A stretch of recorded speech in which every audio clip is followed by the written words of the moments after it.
Вчера имавте еден состанок на Асоциацијата на архитектите на Македонија. Што одлучивте во врска со најавата дека градскиот трговски центар ќе биде со барокна фасада? Да, тоа беше тематски состанок на активисти од Асоциацијата на архитекти на Македонија, чии што сум јас председател во заминување, затоа што мандатот ми изминува. Меѓутоа, еве си зимам за право да бидам репрезент на асоциацијата и едноставно тие разговори, дискусии да ги пренесам, односно да потврдам дека ние имаме потреба од реакција и протест за она што е најавено како последна интервенција на неколку објекти во самиот центар, сметајќи го тој проект на вистина за неметодичен, неаналитичен, недоволно транспарентен, значи пред се, за да можеме да ги искажеме во некој друг момент своите ставови, така да дојде до ниво на протест. Не сме за некакви радикални, агресивни методи. Ние секогаш, еве и до сега, колку и да било тоа, можеби сиромашно реагирање, така баре некој општ впечаток. Секогаш сме биле коректни во смисло цивилизирано сме настапувале.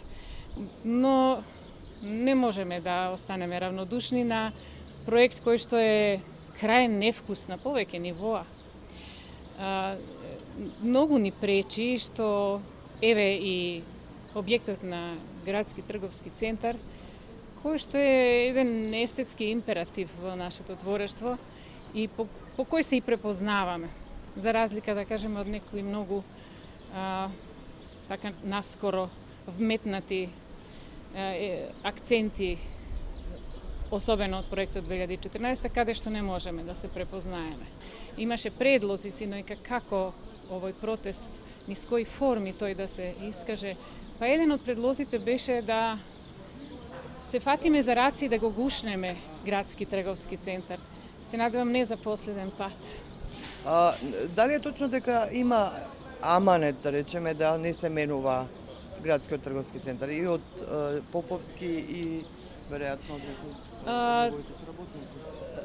За таков детал не знам. До толку може најверојатно неговите најблиски да искажа такво нешто. Меѓутоа има нешто друго. Има обврска да го сочуваме во смисла на она што студијата која што укажува кои од објектите треба да се сочуват од модерната и уопште од периодот за последните 30 години, која што укажува дека мора да се одреди степен на заштита на објектот на градски трговски центар. Тоа се однесува и на некои други објекти на кои што веќе се интервенира и тоа е веќе... Да, и за тоа реагиравме. Очигледно нема ефект ваквиот збор или да кажеме таквата научна констатација дека тие објекти значат наша историја. И тоа се репери, ја не знам зошто не се препознава нашиот идентитет низ тоа. Затоа што тоа се репери од поновата историја со која што ние влеговме во европските процеси. Ние сме во Европа со овие објекти. Некои ваши колеги архитекти, професори на факултетот тука во Скопје за медиумите веќе искажа едно крајно незадоволство, жестоко реагира на начинот на кој што е избран проектот за променување на фасадата. Во процесот на создавање на проект за интервенција на градски трговски центар некаде во почетокот бевме и ние инволвирани во смисла поканети. Меѓутоа тој процес зазема друг правец и ние сме сега надвор од таа комисија која што одлучувала.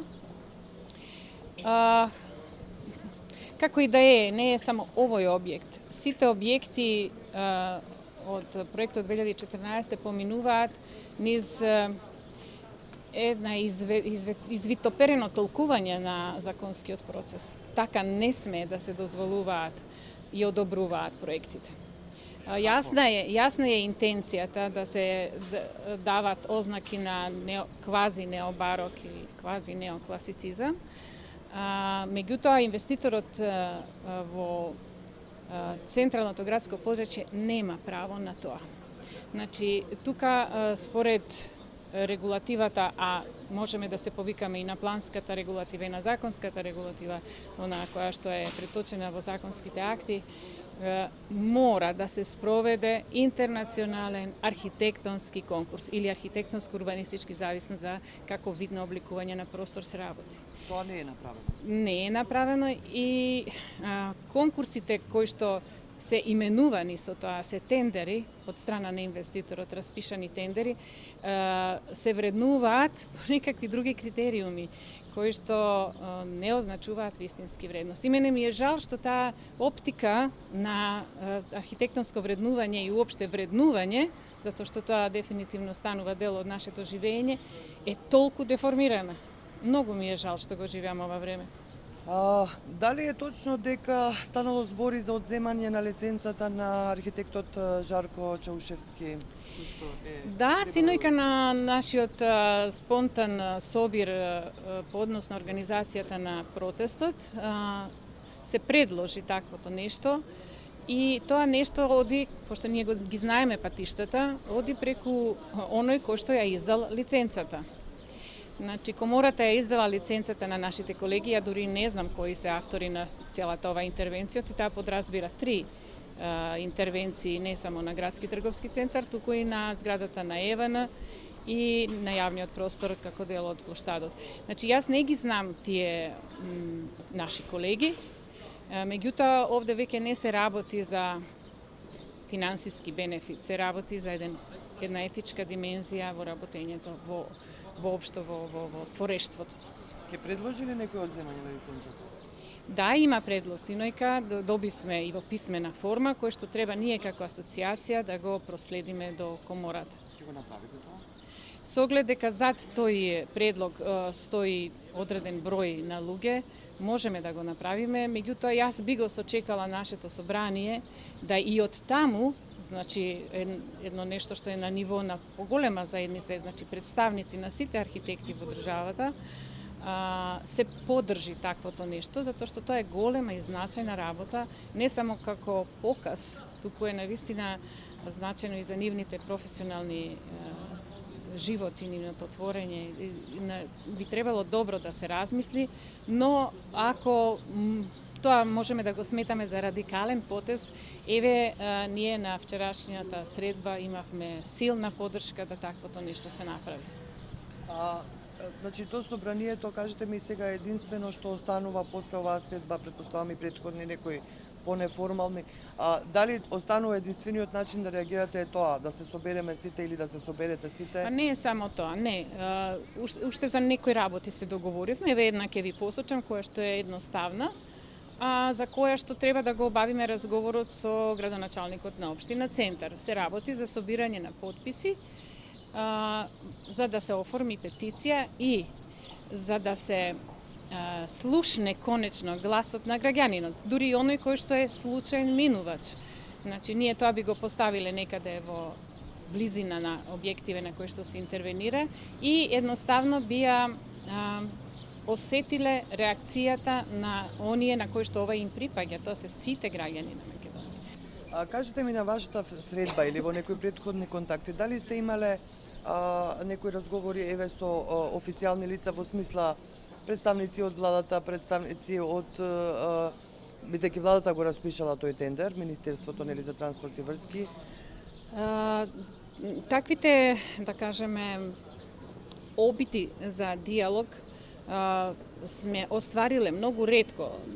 На телевизија, на покана доаѓаат представници од, да кажеме, политичкиот естаблишмент, ретко, меѓутоа доаѓаат. Она што ние многу го сакаме, го посакуваме, тоа е наш стручен диалог. Значи, со авторите, со поддржувачите и со оние кои што поинаку мислат. Затоа и дел од овие протести очекуваме да направиме неколку дебати, каде што ќе се излезат научните аргументи. Така да, иако знаеме дека за вкусовите не треба да се дискутира, меѓутоа, ако имаме ваков проект со невкус на повеќе нивоа, навистина треба да прозбориме за него. Овде ми се чини не се работи само и за вкус, туку се работи за авторско дело, затоа што и архитектот Петар Моличковски реагираше на тоа што неговото авторско дело во зградата на владата Да, на РМ постои закон за авторски права. практично му се поништува тоа авторство. Во трговскиот центар е сличен случајот. Да, со таа разлика што професорот Моличковски е тука, со нас, и неговата реакција е многу, кажам, оправдана и правно издржана. Ти постои закон за авторски права. Меѓутоа, тоа оглушување на неговите апели да макар се вклучи во тимот кој што интервенира на неговиот објект е навистина бесрамно. Недостоинствено. Таквото однесување укажува на една политичка некултура, затоа што се работи за политички субјект. Во владата седат одговорни луѓе за овој проект. Особено што тоа е доверено на служба за општи заеднички работи на владата, што е навредливо за нашето делување. Навредливо затоа што ние сме во други сфери. Мислам дека за ова како прашање и како тема би можеле да отвориме една посебна дебата. Благодарам многу.